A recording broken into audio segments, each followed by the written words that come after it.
So hi guys. DJ వాయించడంతో బ్రాండ్గా మారిపోయిన DJ Tillu alias Balgangadhar Tilak తన ఫ్యామిలీతో కలిసి టిల్లు ఈవెంట్ పేరుతో వెడ్డింగ్, ఇతర ఈవెంట్లు నిర్వహిస్తుంటాడు. ఈ క్రమంలో గుర్తు తెలియని వ్యక్తి నుంచి 25 లక్షల రెమ్యునరేషన్తో భారీ ఈవెంట్ను చేజిక్కించుకుంటాడు. ఆ తర్వాత ఓ పబ్లో ఊహించని పరిస్థితుల్లో టిల్లు జీవితంలోకి లిల్లీ వస్తుంది. గుర్తు తెలియని వ్యక్తి కోసం చేయనున్న ఈవెంట్ అతడి జీవితాన్ని ఎలాంటి పరిస్థితుల్లోకి నెట్టింది? జైలుకు వెళ్లకుండా ఉండాలంటే లిల్లీ అప్పగించిన మిషన్ను టిల్లు పూర్తి చేస్తాడా? ప్రతికూల పరిస్థితుల నుంచి టిల్లు ఎలా బయటపడ్డాడనేది ఈ సినిమా కథ.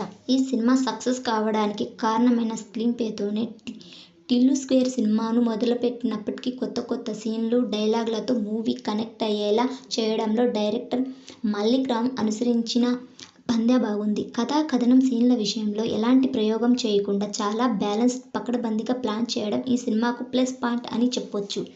ఇక ఈ చిత్రానికి డైలాగ్స్ అత్యధిక బలంగా మారడమే కాకుండా సాధారణమైన ప్రేక్షకుల్ని అత్యధిక నవ్వించేలా చేసిందని చెప్పుకోవచ్చు. నేహా శెట్టి గెస్ట్ అపీరెన్స్తో సర్ప్రైజ్ చేసింది. ఇక సాంకేతిక విభాగాల విషయానికొస్తే ఈ సినిమాకు రైటింగ్స్ అత్యధిక బలంగా నిలిచింది. కేవలం డైలాగ్ స్క్రీన్లను డిజైన్ చేసిన విధానంతోనే డీజే టిల్లు కంటే ఎక్కువ స్ట్రెంగ్త్ కనిపిస్తుంది. ఆ తర్వాత మ్యూజిక్ మరో ప్లస్ పాయింట్. బయట పాటలు అంతగా క్లిక్ అవ్వలేదు, కానీ సినిమాలో మంచి జోష్ని అందించాయి. నిర్మాణ విలువలు మరో హైలైట్ అని చెప్పొచ్చు.